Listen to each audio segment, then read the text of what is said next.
집에서나 직장에서 메타버스를 이용해서 병원에서 건강 상담을 받을 수 있다.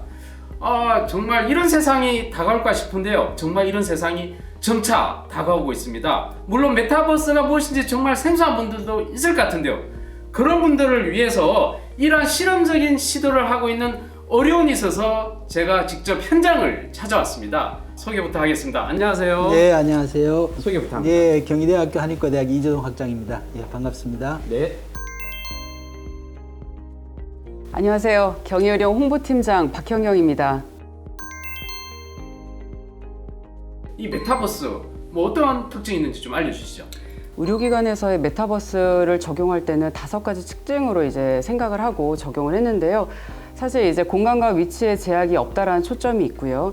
그리고 프라이버시, 아바타를 통해서 들어가기 때문에 사람들이 본인의 아픈 모습이나 이런 것들을 보여주고 싶지 않을 때 나의 가상의 아바타가 접속을 해서 들어가서 그 안에서 모든 사람들과 팀빌딩 활동을 할 수 있다는 그런 초점 때문에 프라이버시가 보장되면서도 그리고 팀빌딩 그리고 결속력을 도모할 수 있는 그런 공간이라고 봐주시면 될 것 같고요.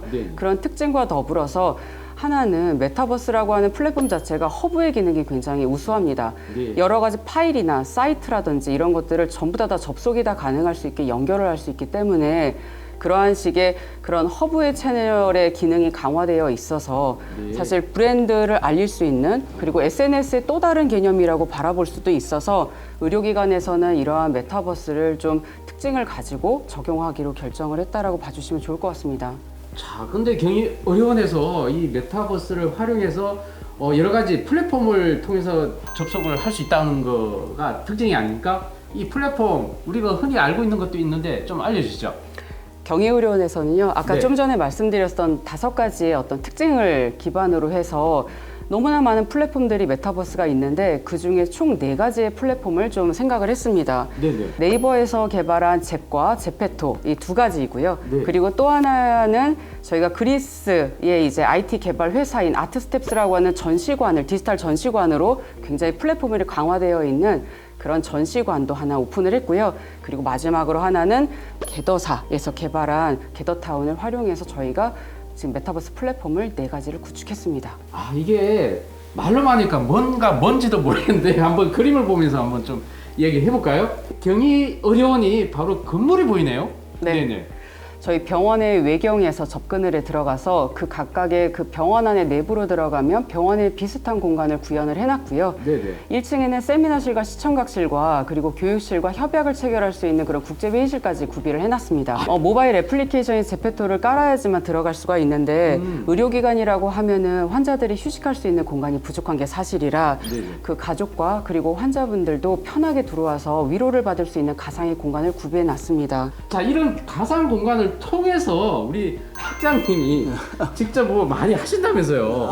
예. 어떤 거 하는지 좀 알려주시죠. 지금 이제 전현직 우리 공무원 연금공단이라고 그러죠. 거기 네네. 이제 회원분들 대상으로 저희들이 네네. 한 달에 1, 2회 정도 네. 그 불편한 사람들의 신청을 받아서 네. 제가 상담을 해주고 있습니다. 네네. 이제 사전에 저희들이 그 환자 상태에 대한 설문을 받습니다. 그러면 이제 환자 상태를 파악을 하게 되고 메타 공간에서 네네. 그 환자와 같이 이제 건강 상담을 하게 되는 거죠. 처음에는 사실 이 메타 공간이라는 게 저도 사실은 좀 생소하고 네네. 조금 그간 부분이 있었는데 실제로 이제 이 홍보팀하고 같이 협력해서 이걸 해보니까 네네. 굉장히 재밌어요. 그리고 이제 들어오시는 분들도 이제 어떻게 보면 공무원 생활을 하시다가 이제 퇴직하신 분들, 연세 드신 분들도 꽤 많은데 네네. 이제 그분들도 처음에는 좀 들어오는 부분이나 이런 부분에 좀 그걸 하시다가 네네. 연금공단에서 이제 나름대로 조금 그 안내를 받고 이제 쉽게 들어와서 아주 재밌게 또 그걸 하시고 저는 앞으로 활성화되고 이제 필요하다는 생각을 하냐 하면 네네. 질병은 사실은 수백 가지 많은 질병이 있습니다만 사실은 그게 몸의 문제에서 오는 거거든요. 몸의 문제라는 거는 평소에 일상에 우리가 뭘 먹고 네네. 또 어떻게 움직이고 또 평소에 어떤 수면이나 이런 생체 네네. 리듬이 어떠냐 여기에 따라서 사실은 몸이 문제가 생기게 되고 그걸로 인해서 이제 병이 생기게 되는데 네네. 그래서 이런 그 가상 공간에서 충분히 가능하기 때문에 원격의 어떤 건강 관리나 예방 관리가 굉장히 중요하다고 저는 좀 생각이 들고 네네. 또 실제로 이 환자 지금 상담한 분들 중에는 굉장히 만족해하는 분들이 많아요. 아이고 그렇군요. 뭐 네네. 대표적인 간단히 하나 예를 들면 평소에 이 만성 두통으로 굉장히 고생을 하셨는데 그리고 전에 잠을 못 자니까 낮에는 피곤하잖아요. 네네. 그러니까 이제 커피를 드시는 걸 이걸 이제 습관화된 거죠. 왜냐면 커피를 드셔야지 낮에 생기를 좀 찾으니까. 네네. 커피 아침 10시 이전으로 딱 10시 이전으로 제가 이제 제한을 뒀습니다만은 네. 그렇게 끊고 또 나름대로 저녁에 수면 위생이라 그러죠. 수면에 필요한 그런 걸 제가 정보를 좀 드렸는데 네네. 그것만으로도 증상이 너무 좋아졌다고. 오. 예, 그래서 찾아온 그런 사례도 있었습니다. 요거 메타버스 이게 네. 어떤 장점이 있는지 좀 알려주시죠. 뭐 우선 우리가 쉽게 생각할 수 있는 게 시간적으로 이제 공간적으로 제약을 이제 벗어날 수가 있고요.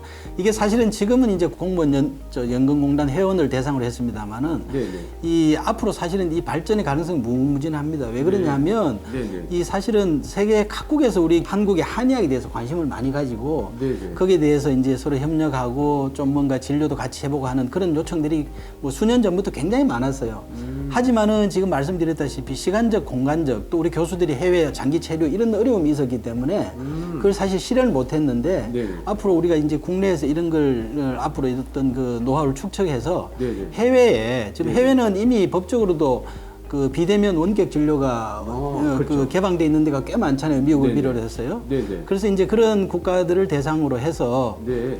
나름대로 미국의 의사가 들어오고 미국의 환자가 들어오고 한국에 우리 한의사가 들어가고 네네. 그렇게 해서 세 사람이 그 환자에 대해서 디스커션을 하는 겁니다. 네. 또 한의학적인 관점에서의 어떤 생활이나 이런 부분들의 많은 정보들을 드릴 수가 있기 때문에 네네. 앞으로 뭐 굉장히 저는 개인적으로 기대를 가지고 있습니다. 네, 그 현실적으로 안타깝게도 우리나라에서는 안 되지만 해외 하고는 또 더 되니까 그렇죠. 그걸 예. 좀 잘 활용할 수 있겠다는 생각이 드는데 네.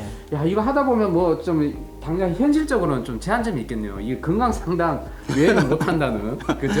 네, 맞습니다. 지금 뭐 우리 이 부장님 말씀대로 이게 지금 우리 아직 법적으로는 이게 우리가 원격 진료가 지금 제한이 돼 있고 그렇죠. 그다음에 이제 우리가 네. 할 수 있는 부분도 건강 상담 정도에서만 할 수가 있는 거지 치료 영역에 대해서는 또 얘기를 해줄 수 있는 조심스러운 부분이 있어서 네네. 이 앞으로 내가 볼 때는 시대에 맞게 이게 좀 우리 그 국내에서도 법적으로든지 이게 좀 뒷받침이 돼야 되지 않겠나 하는 생각을 하고요. 네네. 또 이걸 제가 더더욱 조금 말씀을 드리고 싶은 거는 네네. 우리가 이 지금 4차 산업시대 IT 디바이스라고 해서 생체 정보를 다 받잖아요. 예, 다 원격으로 받죠. 다 받잖아요. 네네네.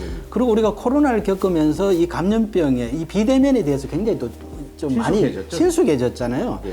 이 앞으로 저는 의료의 좀 패러다임이 바뀌리라고 생각하거든요. 뭐냐면 이게 병원에 가서 직접 검사하고 진단받고 치료받는 이런 어떤 치료 중심의 어떤 의료에서 또 고령화와 함께 네. 예방 관리 원격으로 예방하고 관리하고 네. 어떤 그 자기 건강에 대해서 컨설팅을 받는 네. 이런 부분으로 어떤 패러다임이 좀 전환이 앞으로 이루어질 거라는 생각을 하기 때문에 네. 더더욱 여기에 대해서 많은 기대를 하고 있습니다. 자 앞으로 이 메타버스 어떻게 보는지 전망을 좀 알려주시면 좋을 것 같은데 학교님 알려주시죠.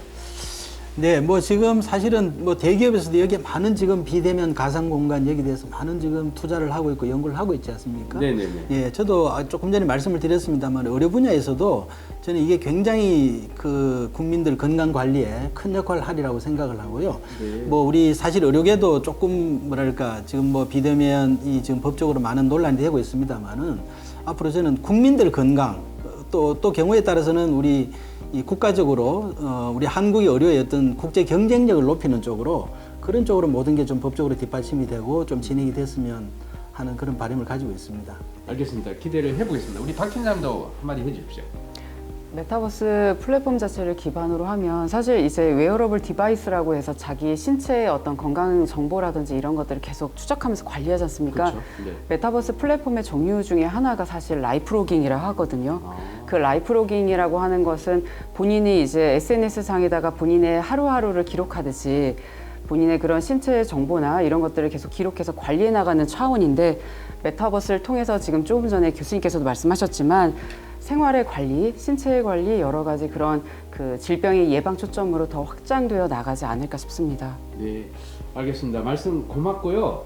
자, 이렇게 작은 회의실에서 이 경희대 의료원을 한번 경험을 또 해봤습니다. 이 영화에서만 볼 수 있었던 가상현실이 점차 다가오고 있습니다. 앞으로도 더 다양한 플랫폼을 기대하겠습니다. 많이 노력해 주십시오. 감사합니다. 네, 감사합니다. 고맙습니다. 예.